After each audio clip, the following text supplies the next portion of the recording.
Have you registered for the upcoming live summit in London yet? If not, what are you waiting for? Imagine spending 2 days in person sharing ideas with the very people you've heard on this podcast. The tactics, strategies, and actionable insights that you'll take away are incredible. One of our repeat guests and Pinnacle Society members, Rich Rosen, attended a previous live summit, and he told us that he added $100,000 in additional revenue within just 45 days of attending from one strategy that he took away. Now, keep in mind, it was a strategy he was already aware of, and he knew he should be doing it. He just wasn't doing it. Have you ever been there? Can you relate to that? What made the difference was getting a detailed playbook he could implement, plus hearing from multiple recruitment business owners who had already successfully implemented that same strategy. That's what tipped him over the edge into action. If this sounds like something you could benefit from, then visit recruitmentcoach.com/summit. Some of the magic of RPO is when you become an internal extension of their team. We want to get to the point where we can improve some of their internal processes and really help them run more efficiently. We want to get to the point where we can speak just like an internal team member and spend time on site there. And so to get to that point, you have to invest a fair amount of time. For me, that typically meant at least half of a recruiter's time. We valued our 180 recruiters' time at a minimum of $30,000 a month. So we wanted to see at least $15,000 a month in revenue there. Welcome to the Resilient Recruiter Podcast. I'm your host, Mark Whitby, and today we're joined by Greg Fischer. During that period of time where I had opened up that gym, I was starting my workday at 5, 6 a.m. I was finishing at 9, 10 p.m., often working weekends. And I had built up, talk about resilience, I built up an immense amount of resilience. And my belief and understanding of what I was capable of was just so much higher. And so I was able to take that extra capacity of just energy and put it into the business once I became an owner of that business. And I think that unlocked a lot just more passion and energy and action that helped push us forward as well. Greg is the former co-owner of AMI Network, a healthcare recruitment agency that made $1.4 million in net profit on $4.2 million in revenue. That's a very healthy 33% profit. We're probably producing, 50 to 70% more hires than the internal recruiters at that company as well, because we set that system up to back them. And it was wildly profitable. We were probably running 30 to 40% profit margins on that. What was the secret? Well, 18 of his 40 team members were offshore, high-performing employees with annual retention of over 85%. A lot of agencies I talk to aren't ready to hire offshore. And I think same thing, maybe they had that mindset initially. They're like, I'll just hire somebody. And I think the other two things that are really necessary is to actually have a training process. Whatever you want done, whether it's sourcing, whether it's admin work, whether it's sales, it's not an easy button. Just like with any onshore employees, actually having SOPs and a process and be able to say, don't just go source, this is what good sourcing looks like, for instance. Now he runs a firm called Well-Oiled Machine that recruits offshore and nearshore staff for recruitment firms and staffing agencies. We're essentially a direct hire agency for offshore employees today. We sit down with an agency owner and say, what function or functions within your business make sense to take offshore? We help them decide what country or countries to look in. We help them build out the compensation model, figure out things like, should you offer benefits? What should those look like? Greg, welcome. Thank you so much for doing this. Thanks, Mark. Awesome. So you're joining us today from Colorado. I think it's 7 a.m. there. Just before we hit record, you were telling me about a bear getting into your garage or something. What happened? Oh yeah, that was a fun night. Well, first my partner moved in and we spent all night bringing her clothes in. We're already pretty exhausted, and then around 2 a.m. the dogs start barking all night. They're going off all night. We wake up in the next morning, the garage door is torn open, trash is everywhere, and oh a bear my goodness. It ripped your garage door off. Yeah. Holy cow. Yeah. The bears out here are different.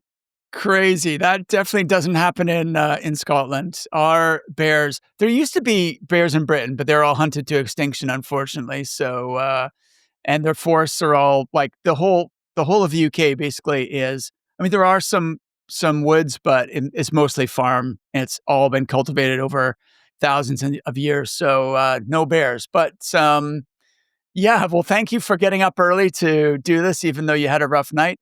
So, Greg, this is the first time we're actually talking, but I feel like I already know you because we've been having conversations on LinkedIn for a few months now, and I'm really interested in what you're doing because what you offer is very much aligned with the strategies that we teach in our coaching program as well.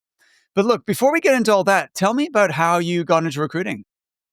Yeah, well, just like pretty much every other guest on here, totally by accident. I thought I was going to have a career in the fitness industry. I spent 7 years working for a big gym chain, 24-hour fitness.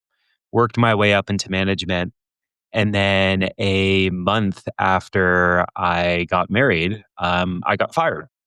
And over a decision that made a judgment call, probably wasn't the right move, but the company decided that was it, and here I am, freshly married, trying to find work, have a mortgage to pay, didn't have a huge savings at the time, and I'd always wanted to open my own gym, and so I thought, "Hey, this is the chance to do it." But as the bank account's getting lower and lower, I need something to do. I'm applying to jobs, and I end up getting recruited by a solo recruiter to work for him, and really thought about this and said, "Hey, as long as I can make 6 figures, pay the mortgage, I'll do this for a little bit. I'll get my gym open." But here we are 11 years later, and I'm still in the industry. Right, right. That's funny. Yeah, it's a lot of people get into recruiting. They don't really see it as a long-term career. It's more of just like a kind of stopgap sort of thing. And and to be fair, not everyone lasts this long, right? So there's a high burnout or turnover in the first couple of years. But if you make it past year two, you're pretty much a lifer. So tell me about AMI Network then. When did you start that business?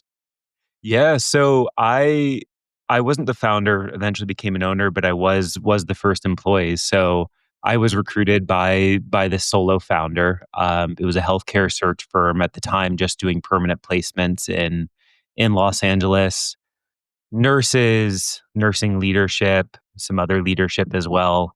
We thought we were niched. We really weren't that niched. And yeah, we slowly started building up the business, and I think I'm very fortunate to have gotten it felt like I got an MBA working at 24 Hour Fitness, where they really showed me how to lead, how to manage, how to performance manage, how to use KPIs. And I think pretty quickly the owner and myself started to be able to scale and add a few team members. Wow, that's awesome. So, over what time frame did you go from just the two of you to having 40 team members? Yeah, so there's a big milestone. I think it took us about 7 years to get there. In hindsight, probably could have done it in half the time, but we actually got stuck about halfway through that. We grew to about $1 million in permanent placements pretty quickly. Had a couple of 180 recruiters, and the business was profitable, not profitable enough that we wanted to start to build out a sales team. And we're the typical owner's dilemma that I'm sure you see all the time, where we're trying to run everything, we're trying to do everything, we can bring in enough clients to keep the business going, but we weren't really developing accounts, and we were just stuck at $1 million. And that's actually where we first heard of Offshore. We went to a Mike Gianta workshop. He talked about doing offshore. We were like, wow, okay, this could be a way that we could remain profitable and start to scale. And so we went with the BPO. I had a horrible experience, unfortunately, where we were said, hey, okay, we need you to help us find leads. And of course, what they brought back to us wasn't what we were looking for. And so then we tried another, and eventually probably took a year and a half or so to figure it out. But eventually, we started to get things right, where we started really viewing our offshore team members like internal team members. Things really started clicking. And within 3 years of flatlining at $1 million for 4 years, we then hit that $4 million gross margin. That's incredible growth in 3 When was this, Greg? So this would have been, let's see, I think we probably around 2017, 2018 is where we started to really hit that big growth pivot. And I'd say there are maybe 3 or so things that I think really clicked all around the same time that allowed that to happen. Well, obviously, I want to know what those 3 things are, but just so hold that thought, before we do that. I just wanted to comment that it's such a common scenario to kind of get stuck at whatever level, whether it's a million or even less than that, because whether it's the founder or someone might have a very small team, and there's enough profit for to pay everyone and for the owner to have a good lifestyle, but they feel like there's not enough profit to really start hiring more people. So you're kind of stuck at that level, right? So you're busy and you're kind of maxed out. You're doing so many, like you're doing everything yourself, and but the business is more or less just paying you and paying for itself, but there's not a whole lot left over. And so I think what we're going to get to here in this conversation is that by hiring internationally, you can actually grow a lot faster than if you're just hiring locally, right? So it's cool that you stumbled upon that concept, and I'm so happy to hear that you stuck with it, even though it initially was a bad experience, because I think that's where a lot of our listeners probably a lot of people have tried it, right? Maybe they think they have. They think they know what offshore hiring is, and um, but they haven't taken the time to really understand it and master it. And maybe they tried it, it didn't work out, and then they gave up on it prematurely. So, um, what are these three things then? Let's cover those. Three things allowed you to grow so quickly. Yeah, well, why don't we start with where you left off with offshore? That was a big one, and I think for us, I one of the things that really pains me is so many people see offshore as replacing jobs, and I don't see it that way. It wasn't that way for us. It was adding jobs that we couldn't otherwise add that allowed us to do things that we otherwise weren't doing. So we were running our sales strategy at the time was the play that pretty much everybody does today, but at the time it was novel, where we would go onto Indeed and LinkedIn, find what job openings were out there, we do a little research in the company, find the decision maker, drop them into a drip email campaign. Back in those days, you didn't even need to cold call often. You could just rely on email. But and it would work really well, but the problem was volume. While I was running a lot of the business, my business partner was running a lot of the business. We just didn't have the time and energy to add a huge amount of volume. And so that was really the first use case for us. Was we found somebody phenomenal offshore in the Philippines and really brought him into our team. He was joining all of our meetings, really understanding our business. We spent a lot of time training and coaching on what companies we were looking for, how to find them. And that started working really well. And all of a sudden we started going from, a sales appointment a month to a sales appointment a week. And we are like, wow, okay, this is not very expensive. We can keep doing this. And so that was one really big catalyst. And then of course we said, well, what about the rest of our business? And at the time we had a $300,000 a year quota for our 180 recruiters. And we said, well, wait, what if, the business development research, that's kind of like sourcing for candidates. So can we just repeat this there? And so, of course, we repeated this there. And then when the recruiters didn't have to do very much sourcing, we said, great, we think you can do 400,000. And they were able to actually increase their revenue as well.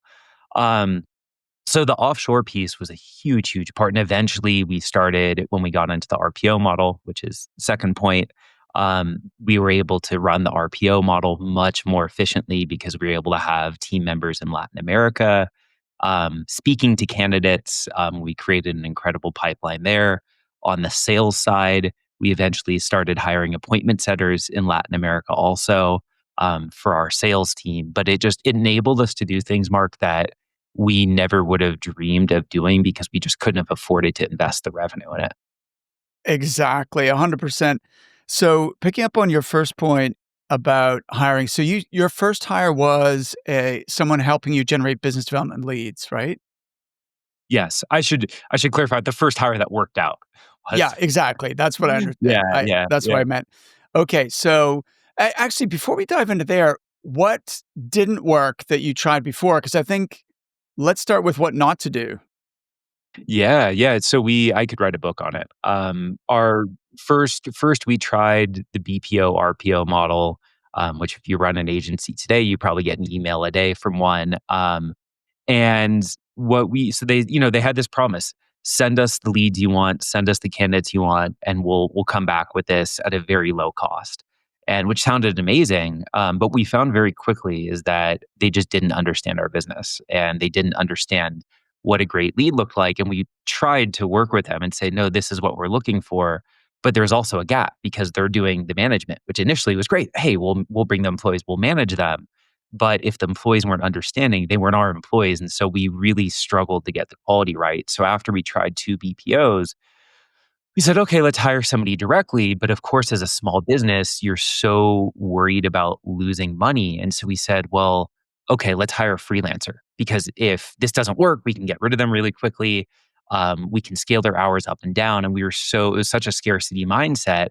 Um, and of course, our first couple of freelancers were unreliable. And which at the time we were like, well, okay, this just doesn't work.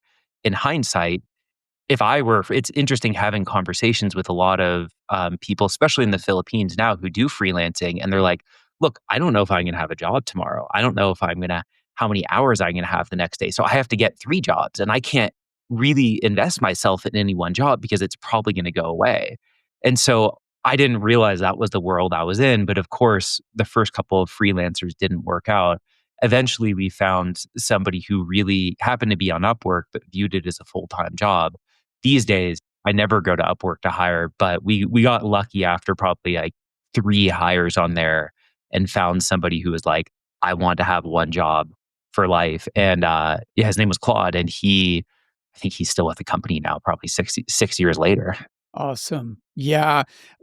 I've had this a similar experience in that what people think, they think a BPO type thing is, um, is hiring offshore, but there's we, like you, have decided that hiring someone directly and really integrating them into your team as a fully fledged team member is much more successful and also much more satisfying, right? I think the challenge with the BPO is number one, you mentioned is like the person's sort of removed from your team. They're not part of your team, right? They're on someone else's team. They're being managed by someone else. And yes, you're getting access to like their work hours, but it just doesn't feel like they're fully integrated and part of your team. And then secondly to that is obviously the BPO has to make a profit. And so chances are they're not paying like what you would pay if you were just hiring the person directly. And then they have quite a lot of turnover, right? Because the BPO industry tends to like churn through people. And so you get someone finally who is performing and who's doing well. They understand your company, they're trained up, and then they leave, and then you're starting all over again with someone else. So hiring direct is definitely the way to go, in my opinion. Um, you you then mentioned the other problem about freelance that hiring direct is you encounter this issue. Well, if you're hiring a freelancer, and this is sometimes our clients say, well, why don't I just hire? I want to test this. I'm just going to hire someone for a few hours a week and see how it goes. And we're like, don't do that. Just look, it's not a big risk.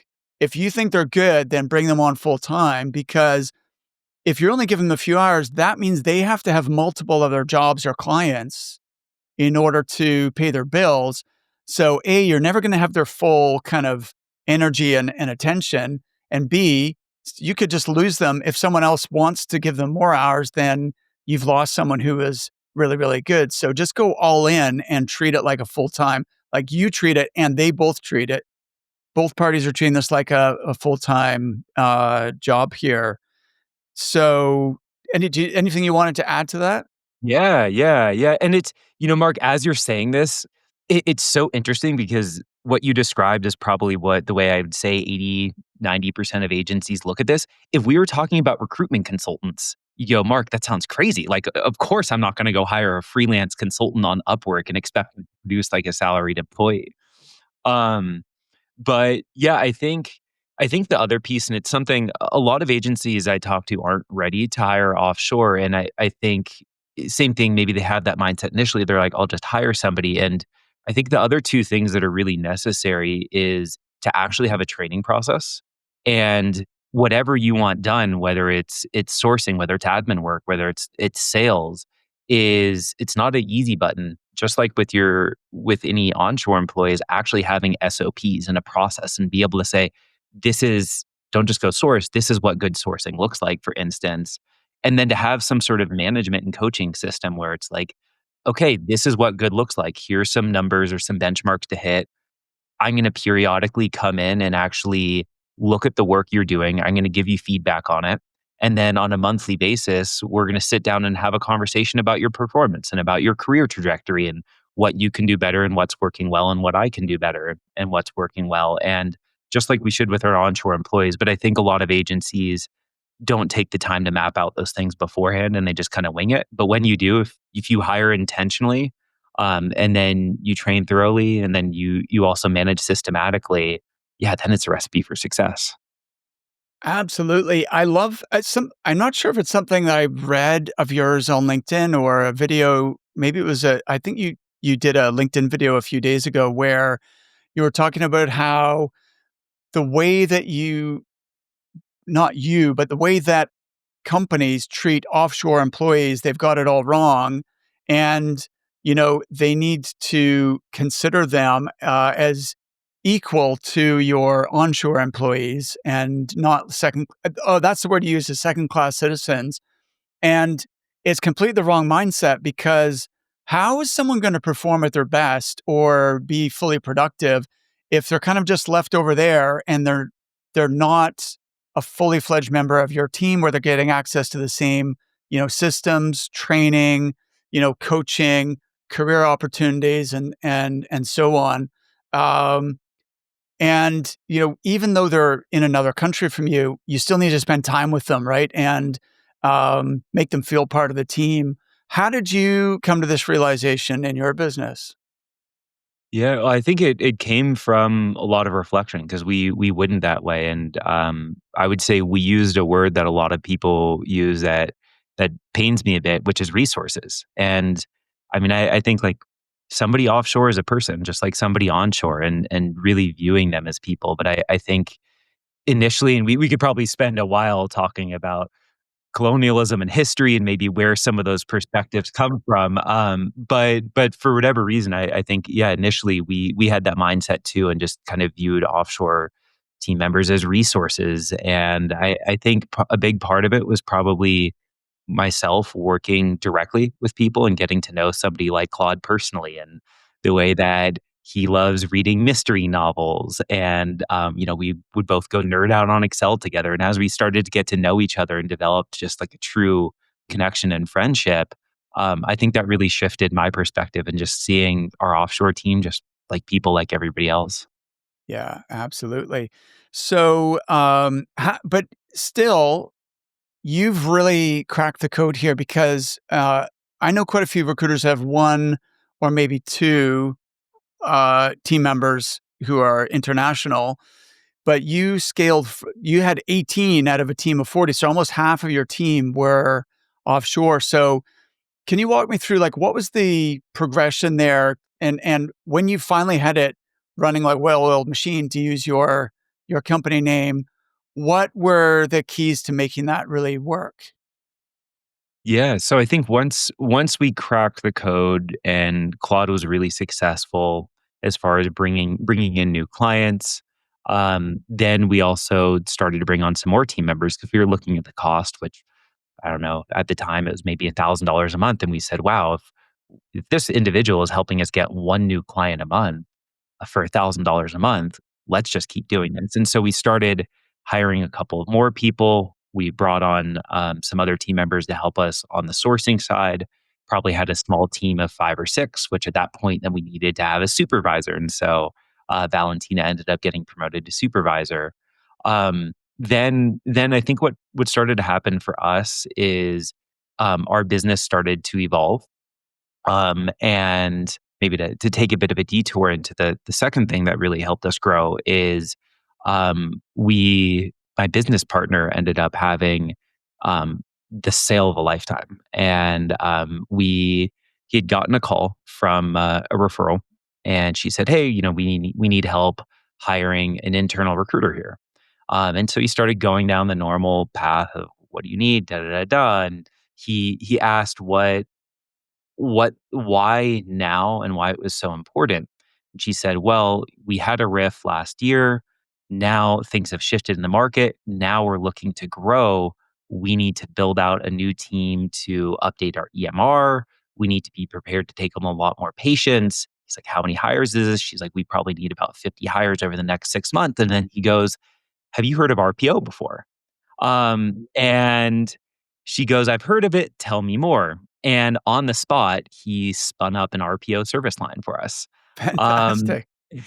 and he flipped it into a pitch for us being an embedded recruitment team and handling that ourselves. And somehow we worked through this proposal process. We secured the deal, which was at the time a flat monthly retainer, pretty substantial. I think our first month was $50,000, and after that, it tapered down to about $30,000 a month. That client we ended up working with them for 3 years. Along the way, we ended up deciding, hey, this is pretty cool. And so we decided to then turn that off into its own division, which eventually became a $1.5 million division. And then on top of it, that client eventually came to us and said, "Hey, can you help us out with payroll?" And so they started payrolling people, and very quickly we're like, "Oh, this is pretty sweet too." And so that then led to us spinning up a staffing division as well. Um, and then along the way, that then led to the expansion of the offshore team, which we can dive into. But I feel like you probably want to dig into this a bit more. Yeah, absolutely. I think it's any recurring revenue model is a beautiful thing, right? But a lot of search firms or permanent recruitment agencies think that if you do direct hire, like permanent placements, then it's just going to be lumpy revenue. Like you make 3 placements 1 month, two the next, zero the next, one the next, and that it's impossible to have that recurring revenue. But the beauty of what you've just described is that you can create recurring revenue in a permanent placement business.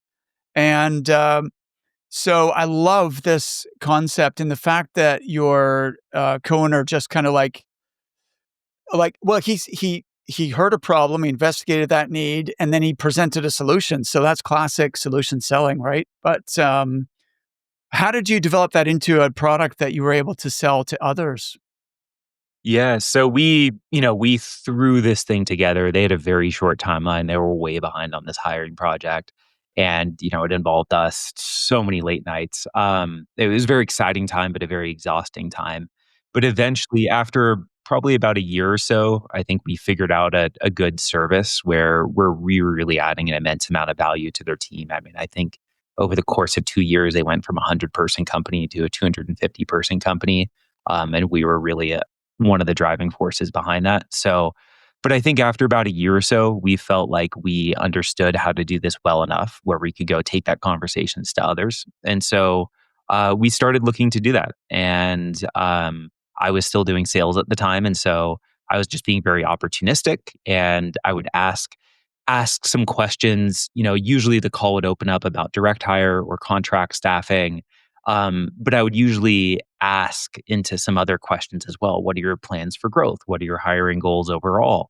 Um, and do you have any plans for expansion? And so I would start to ask a few questions. And if I heard some of the right keywords, then I would start to look to present that. And we also started to look at our existing accounts. And we did have a account. I wrote a post about this the other day.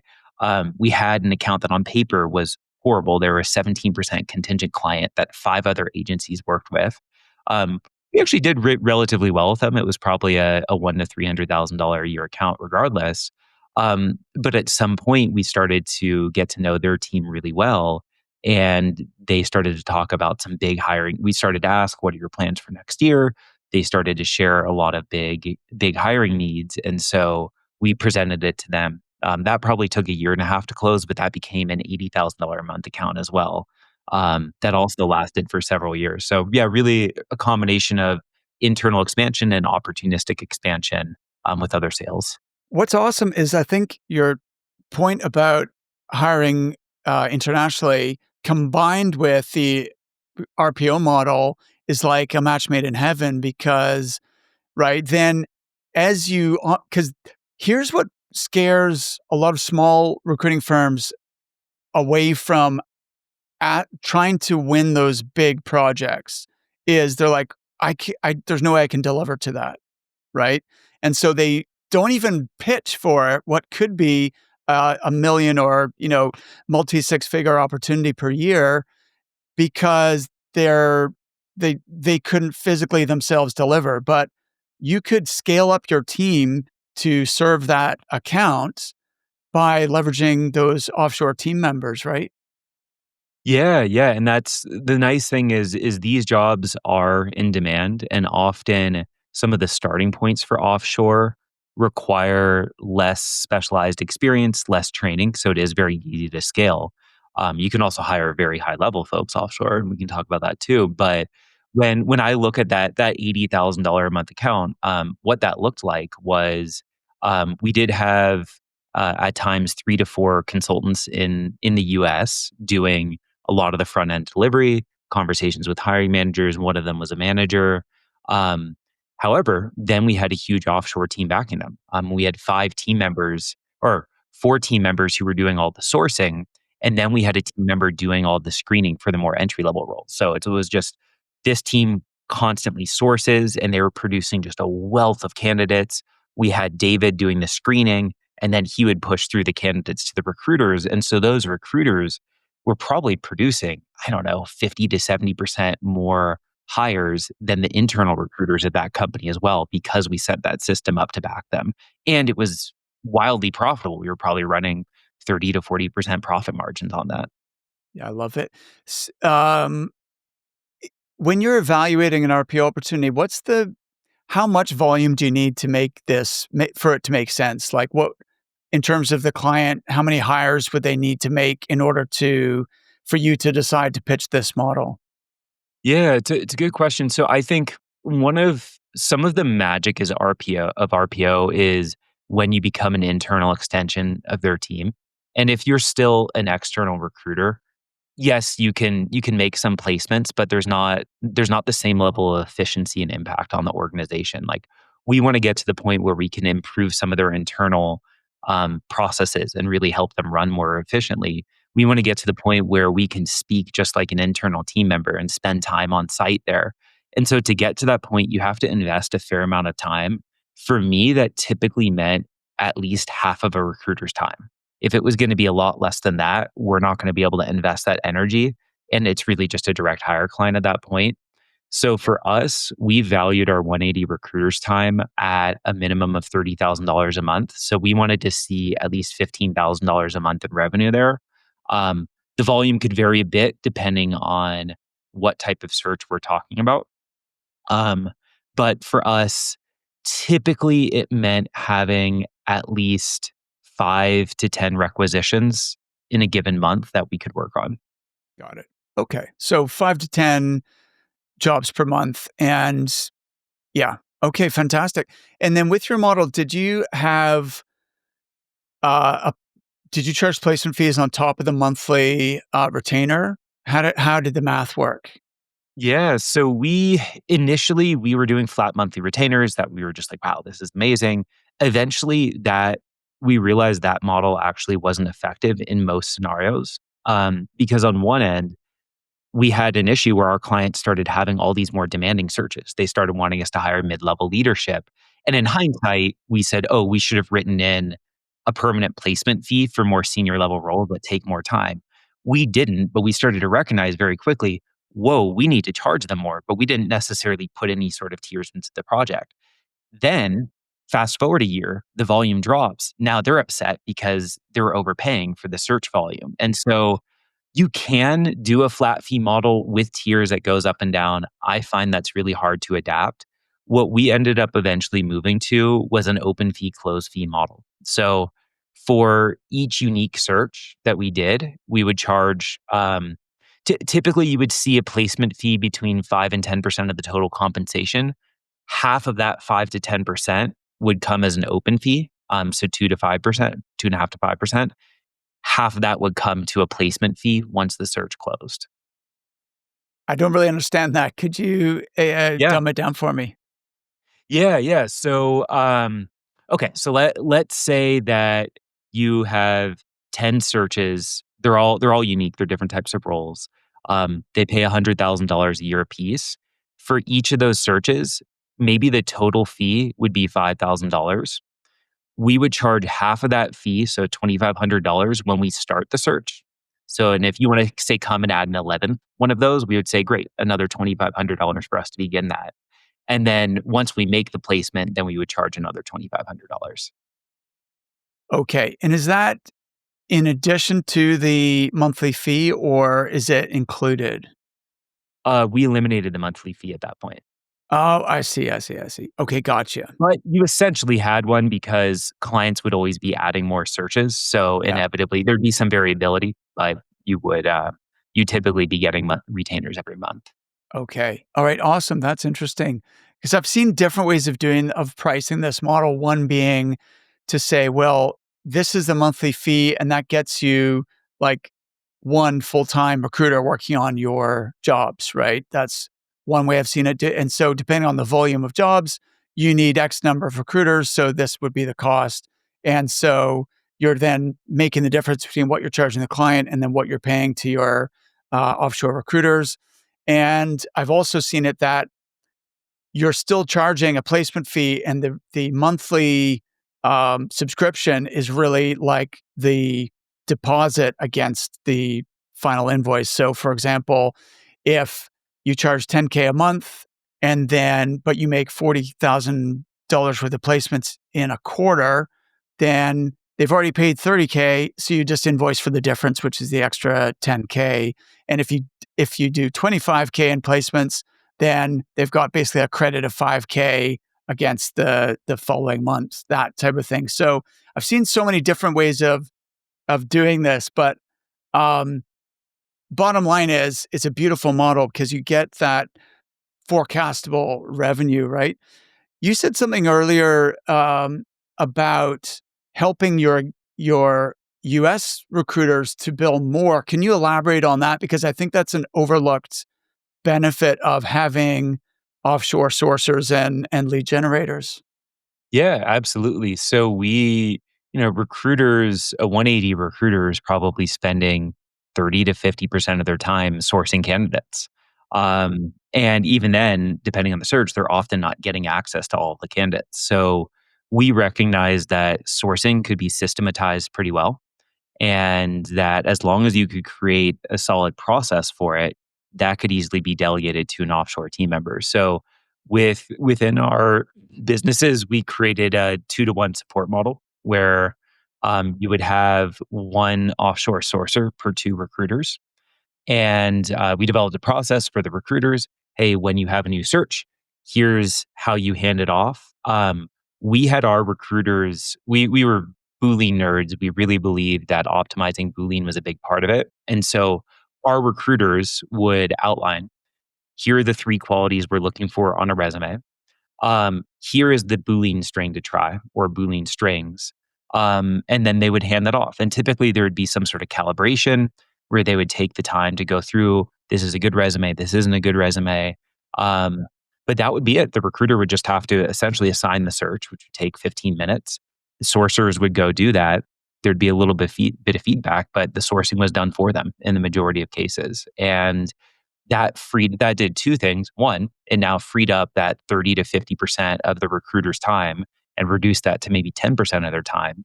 The second thing it did is allowed us to do far more sourcing. Um, because now we had 20 hours a week of that sourcer just dedicated to sourcing for that recruiter.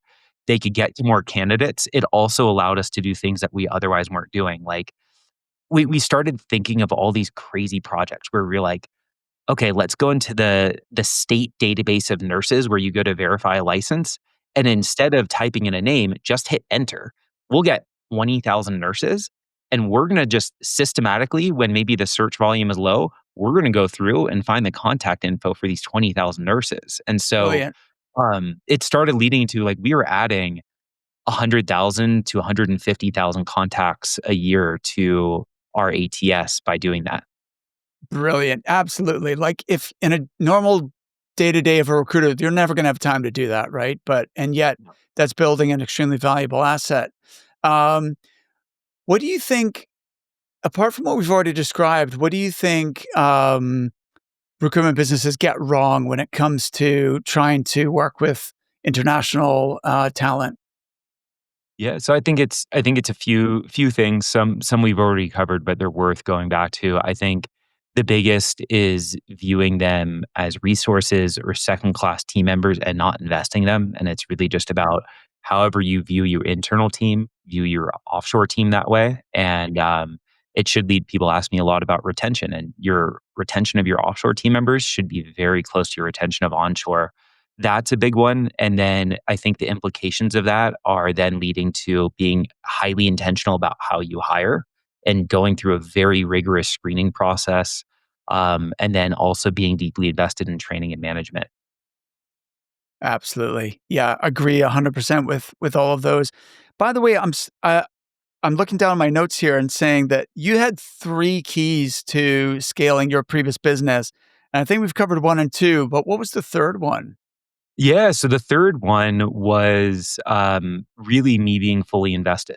And actually the story becoming an owner. So um, I had still held on to this passion of wanting to open up my own gym.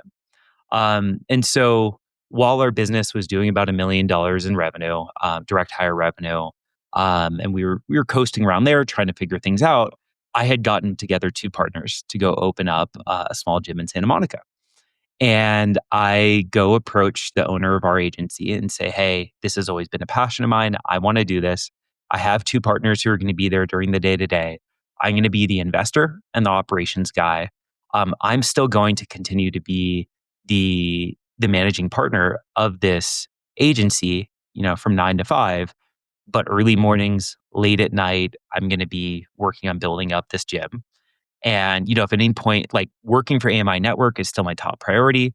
If this falters, we need to talk about it. This comes first. This is what's paying my mortgage. But this is my plan. And I'll give him a lot of credit because I think a lot that would have scared the heck out of a lot of owners at that point. He had put a lot of trust in me. He had seen me at least to help to build this agency to $1 million. And so he said, okay.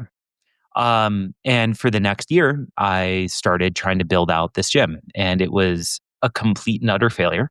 And lot of lessons learned along the way. But a year later, we ended up selling the rights to the lease. We got very lucky, and it was a very desirable building, and we ended up getting out without too much pain. And at that point, I go back to Daniel, the owner of AMI Network, and I said, okay, here's where I'm at. I want to be in a point where I have financial freedom relatively early in life, around the time where I'm 40. And I don't see that happening through just earning a salary here and my overrides and all that. It's going to come through ownership in a business. And there's two ways I see this unfolding. One is we continue this relationship as it is. Um, I'll at some point start up some other business that I'm really excited about. Once that business succeeds, we'll shake hands. I'll walk away, and that'll be my life. Or two, I see a future here, but right now the opportunity isn't great enough. You really want freedom and the opportunity to step out. If you can give me a large enough ownership stake in this business, I will fully dedicate myself to here. You've seen what a fractional Greg will do, where a lot of my energy is elsewhere. Imagine if I'm fully dedicated. And he said, you know what? I like that deal. We ended up working out a deal for about a third of the company in phantom equity. And then I was fully dedicated. And really, during that period of time where I had opened up that gym, I was starting my workday at 5, 6 a.m. I was finishing at 9, 10 p.m., often working weekends. And I had built up, talk about resilience, I built up an immense amount of resilience.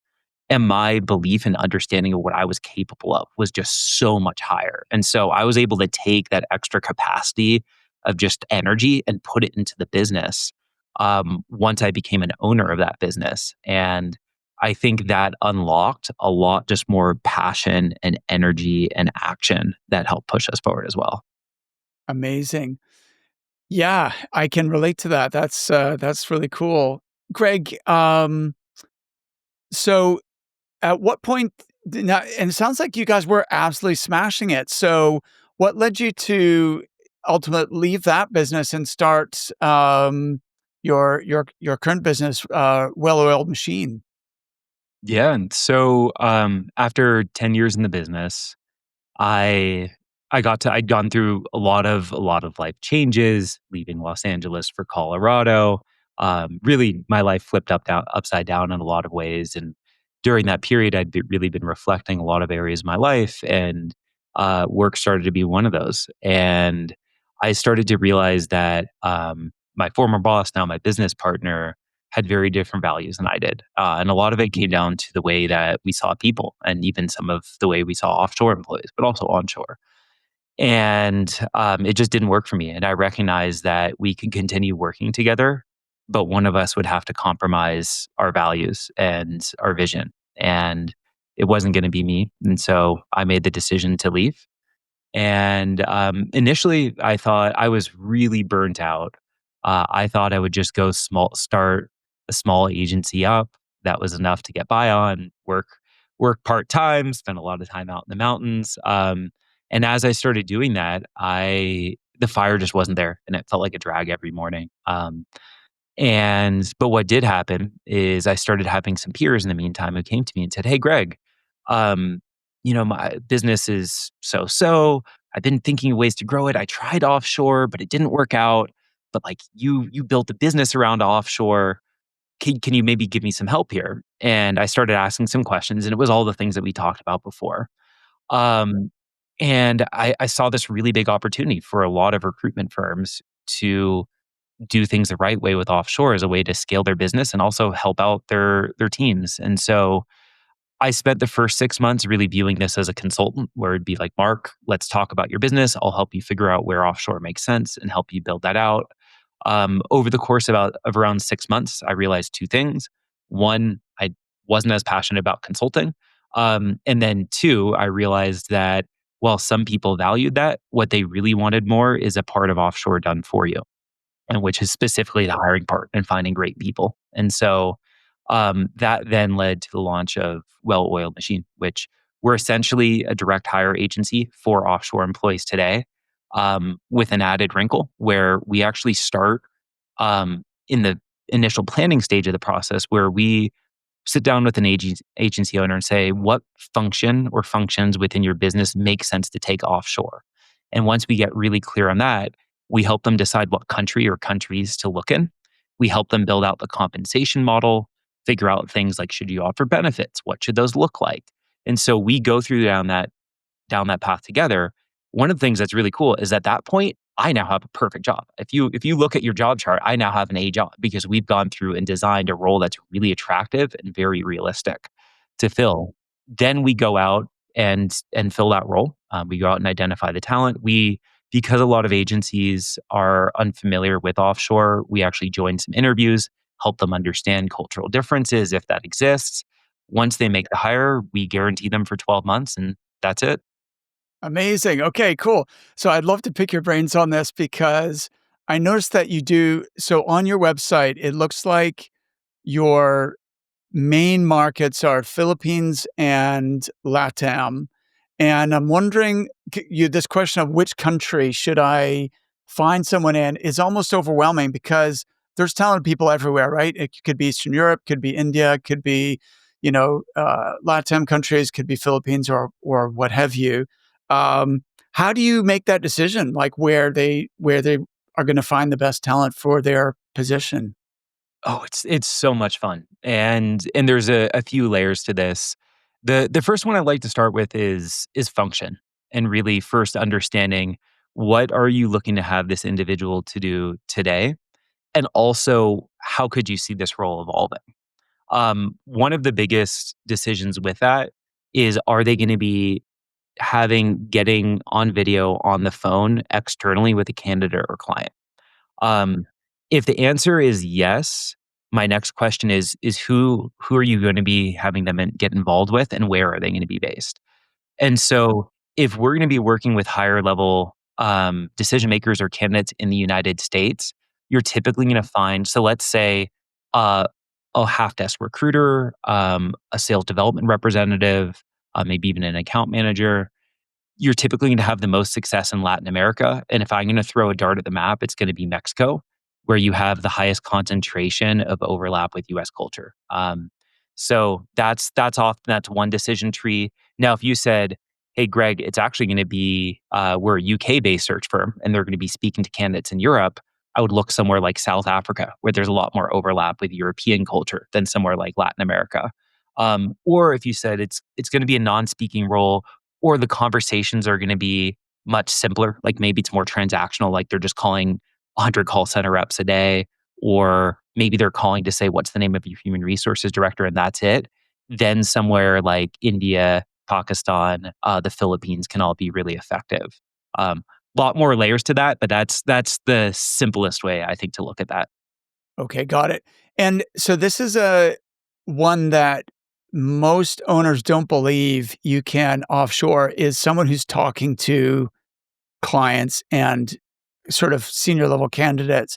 And so I think it's easier for them to get their head around, okay, like definitely someone who's going to be working with data, sourcing leads, sourcing candidates, maintaining the database, building prospect lists, all that kind of stuff. No brainer. Let's find someone offshore to do that. Then maybe there's another layer, which is like an EA, someone managing calendar, someone who does have client contacts, but it's mainly through email, and someone who maybe is involved in your social media planning and all that kind of stuff. And so people can get their head around that. But I over and over I hear people say, Mark, there's no way that our clients would respond to somebody calling them from another country, right? They just wouldn't give them the time of day. What's your take on that? Yeah, well, I think first it's always worth reflecting on that, and I think we believe we're a lot more special than we are in the UK, in the United States, and we're not. All of these other countries have billion-dollar companies with highly, highly, highly competent people, much more competent people than I am. And are they on Upwork? No. Are they working for BPO? No. You usually have to go out and headhunt them, but they exist. So, like, perfect example, one of the things I love about Mexico, all of the Shreks have offices in Mexico to recruit for Mexico corporations. Um, some of these individuals aren't going to speak great English. Most of them have master's degrees, speak phenomenal English. And just for context, the other day, I was speaking to a candidate. He worked for one of the Shreks. He worked for Hydrix. He was telling me about a conversation he was having with the CEO of a bank the other day in Mexico. Somebody like that, by the way, he's earning a $2,000 a month base salary right now. And yeah, I would trust him with my life to put him on the phone with a senior executive in the United States. Absolutely. Yeah, exactly. I think you're right. It's more of a block than a reality, right? Because as you say, there's sophisticated, highly educated, competent people in every country. It's just that maybe you're looking in the wrong place, or you know, you're not going about this search in the right way. I had a client who was American. No, he was Irish. He worked for a search firm in the U.S. for many years, and then he moved to Spain, and he was running a global executive search firm from Barcelona, but recruiting mainly in the United States, but also worldwide for large global companies. And his entire team that's not true. He had one guy who was British, the rest of the team were Spanish. So their first Mm. language was Spanish, English was a second language. Um, but they were extreme and just really ambitious, highly educated, very uh, business savvy young men and women who had no problem getting on the phone with clients, with candidates, with like C and VP level people. Yeah. And clients had zero problem with that because they carried themselves. They had executive presence, right? They had confidence. They could carry themselves, at an appropriate posture to have those conversations. It just so happened they had a Spanish accent, but perfect English, right? So I think it can definitely work. Yeah. Um, Sorry, go ahead. Oh, well, I was going to say also, it's not unusual to find candidates, especially I know we keep going back to Mexico. It's not the only place that I look, but Mexico also has a huge concentration of expats. So if you are in a space where even a little bit of a Hispanic accent might put that employee at a disadvantage, um, last week we probably spoke to 4 people who were born and raised in the US and live in Mexico now. Good point. Absolutely. And having said that, though, the accent issue, I think, is overstated because there's lots of people who live in the UK or in the US who are who have become citizens, but they still have an accent, right? So you can't necessarily even tell where someone is calling you from just based on their accent. Um, what are some of the other? Oh, geez, we're running out of time. This is like, uh, I'm just getting going here.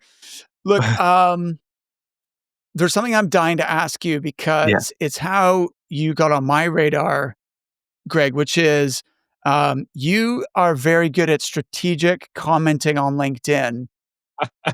Could you tell me a little bit about how you use that as a business development strategy? Because I think that is something that I want to do more of, and I'd love to learn how you do it.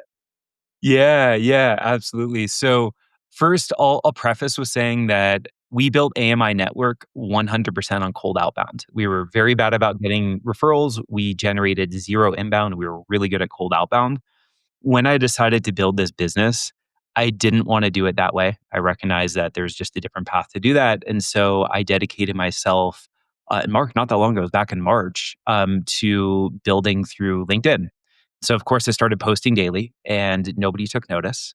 But what I did recognize is that my target audience was recruitment firms and staffing agencies, and that there were a lot of other people that they were following. And I needed to get on their radar. So spent about a month putting together a list of everybody who had a very strong reputation in that world and was also active on LinkedIn. And it was a study to get there. And so then what I realized is that if I could go engage with those individuals and do it in a way that's authentic, that's interesting, that's supportive of them and what they're doing, that they would take notice, and other people who were engaging with their content would take notice. And that became a daily practice where I had my lists, and you can build a custom feed on. If you don't know how to do that, I'm happy to send it to you. But I built a custom feed with 60 different thought leaders in the space. Every single morning, I would go on, look at their posts. If something spoke to me, jump in, make a comment. And that just became a routine. And yeah, it's pretty wild to see how quickly that then led to my post starting to get a lot of traction as well.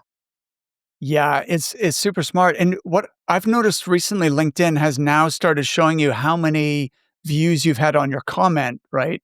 So it is a way of getting it is a type of content in and of itself where you're piggybacking off of somebody else's network.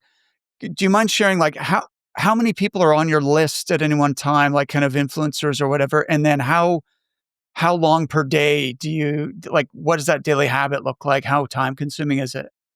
Yeah, so I have about 60 folks on my list. You have to break them into chunks of 20. So my routine is typically about an hour a day. So I try to hop on about 30 minutes before I post, start going through it, put my post out there, and then I spend another thirty minutes doing it after. And to your point, there are days where the most impressions I get are from a comment. And I've had 10,000, 20,000 impression comments before as well. Super interesting. Wow. Um, Greg, let's continue this conversation offline because I'd like to get to know you better, and I'm sure there's a lot we could learn from each other. But if people want to get to know you and find out more about what you do, what's the best place for them to start? Um, Certainly have my website, welloiledmachine.co. LinkedIn is typically the place I'm on there daily, talking about recruitment, talking about offshore, occasionally posting about the mountains. Fantastic. All right. Well, we'll include links to both of those in the show notes. But Greg, this was fun. Yeah. Thanks for being on the show. Yeah, this is a blast. All right, awesome. Have a great day. Thank you for listening to The Resilient Recruiter. I know how busy recruiters are, so I'm honored that you're investing this time with me each week. I don't take your attention for granted. That's why I'm going all out to deliver value for you here, real insights you can apply to improve your business. And if you really want to help me to reach a wider audience and impact more people, please consider leaving the show a review on Apple Podcasts. And if you leave me a review, please reach out and let me know so I can thank you personally. Please hit the subscribe button and I'll see you next time.